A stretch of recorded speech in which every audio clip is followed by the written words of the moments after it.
Oh, welcome back, folks. As I said earlier, we've got a great show in store for you today. Right now, we're going to be talking about the Be Fast 5K Stroke Awareness Run put on by multiple groups here in the Valley, including the Mid-Valley Nursing and Rehabilitation Center and Weslaco Regional Rehabilitation Hospital. Talk a little bit more about Be Fast 5K Stroke Awareness Run, also Stroke Awareness Month, which is May. We have two experts on the show. We have Carlos Bello and Karina Humphreys. Thank you guys both so much for being here. Thank you for having us. Okay, so before we start talking about the 5K run that you have coming up here, let's first of all talk a little bit about Stroke Awareness Month, which is the month of May. Why is it so important for people to be aware of stroke and stroke awareness? Yeah. Well, first of all, 80% of strokes are preventable. That's shocking to know that. It's simple things that we take for granted. For example, controlling blood pressure, controlling sugar, exercising, diet, just having those regular checkups with your physician. Your physician can identify those warning signs. Why do you think it is so many people don't take the steps to prevent having a stroke? I hate to use the word lazy, but do you think that's what it is? I think, you know, it's a lack of education as well. Okay.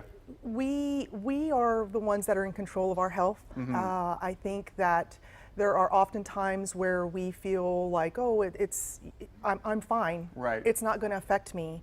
But you know, about 800,000 individuals are affected by stroke annually. Wow. So it can affect any of us. Once upon a time, it was believed that only the elderly were at risk for strokes, but unfortunately, stroke survivors are getting younger and younger and younger. Right. So it is about taking control of our health, knowing our blood pressure levels, our cholesterol levels, knowing that health information about ourselves. What about if you have a history of family members who've had strokes? Is it hereditary? Is it something you should be on the lookout for? Yes. I'm sorry, Carlos. Yes. You know, you have had family members who have had stroke. Typically, it's because of those. It could be because of those modifiable risk factors that I just mentioned. Right. And so that, yes, it can affect other family members. It's just that awareness. Sure. What are some of the symptoms that you may be having a stroke? I'm sure you'd probably have, you know, the chest pain.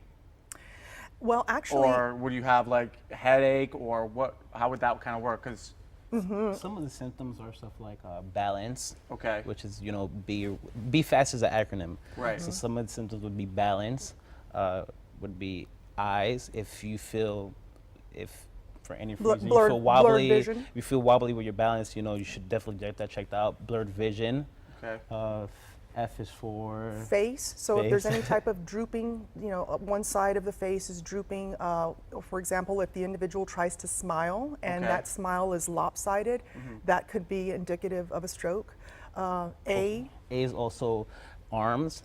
So let's say if you put your arms out like this and you feel one of your arms is not stable, it's wobbly, that's another symptom as well.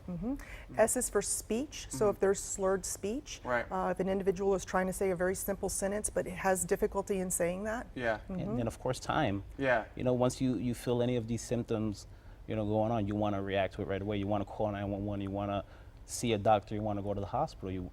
That's I guess one of the main causes of you know, it not being prevented, not being taken care of, that people don't, you know, react to it on time. So, and you know, earlier I said, you know, you probably feel pain in your chest. That, of course, is a heart attack. There are different symptoms from a heart attack to a stroke. Yes, in fact, stroke is considered a brain attack. Right. So very different. So a stroke occurs when a blood vessel carrying oxygen-rich blood either bursts or is blocked by some type of clot.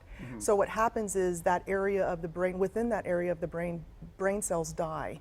So as Carlos mentioned, it's extremely important to get to call 911, get to a hospital immediately, because each passing minute, more and more brain cells are dying. So the sooner you can get to the hospital and get attention, the quicker that health professionals can begin administering life-saving treatment. And you know, something else that's interesting as well, I read that some people, when they have a heart attack, you want to give them an Advil. If someone is having a stroke, you don't want to give them an Advil. Is that correct? Correct. You want to get them to the hospital immediately. Yes. You, as a an observer should just call 911. Right. That is the best thing you can do for that individual that could be having a stroke.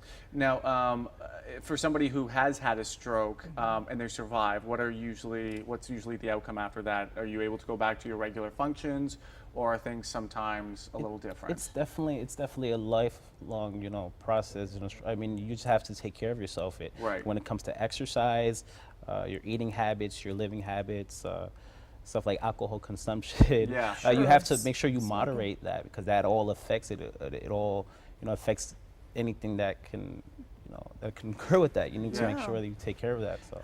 Well, and you know, speaking your question about function, that's the million-dollar question.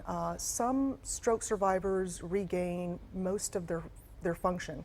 Others don't.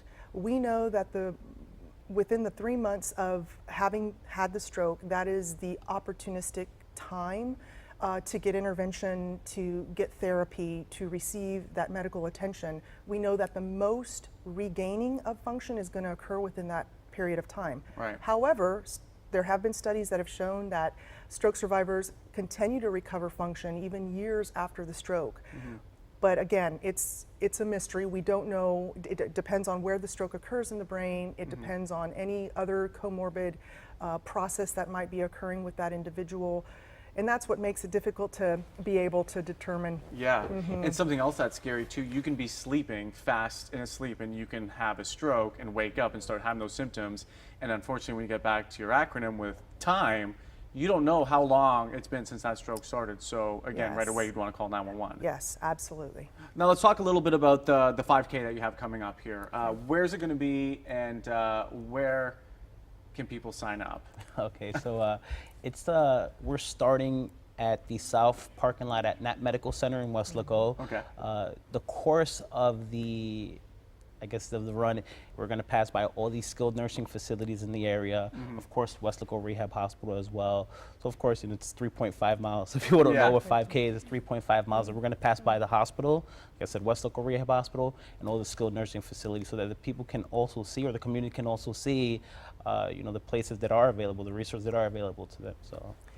Yeah, so Carlos and I represent 2 of 6 organizations that are sponsoring the Right, event. yeah. Mid-Valley Nursing and Rehabilitation Center is where Carlos works. Weslaco Regional Rehabilitation Hospital, where I work. There is Rotama Nursing Center. There is also Weslaco Nursing and Rehab Center, and Valley Grande Manor, which is also a skilled nursing facility. So conveniently, the route we've created the route to pass by all of those facilities, with the exception of Mid-Valley, because that one's in Mercedes, and that would have been more That than would've been too long. Yeah, that It's would have been okay. that would have been a completely different run altogether. But so you know, we're fortunate that all of us were able to collaborate and bring this first time run to the Mid-Valley to be able to promote stroke awareness and stroke prevention, and just applaud our stroke survivors for getting through it, and the caregivers that take care of them. And where can people get a little bit more information about the race or about just strokes in general? Well, you can go to our website. It's pretty long, but we cut it down kind of Yeah, short. we cut it down. It is It went really from this long to this short. Yeah. It's endurancesplit.com. Okay. So on there you can register register for the run, and we have non-competitive, participants, and competitive as well. So yeah. Yeah, and the event is on May 20th, beginning at 7:30 in the morning. We're going to have some stroke survivors that will be telling their stories. Certainly the mayor will be there. We have all kinds of folks coming in just to help kick off this run and this awareness. Well, I think it's going to be a fantastic event, as you said, to kick off this awareness, because it's really important for folks here to know a lot about strokes. Of course, May being Stroke Awareness Month. For a little bit more information, call this number, 956-655-7006. I want to thank you guys both so much for being on the show. Really appreciate it. Thank you for Thank having you. us. My pleasure. And folks, don't go anywhere on this Sunday morning. When we come back, we're going to be talking with the folks from Grace Community Church about a great event they have coming up. You won't want to miss it. Don't go anywhere.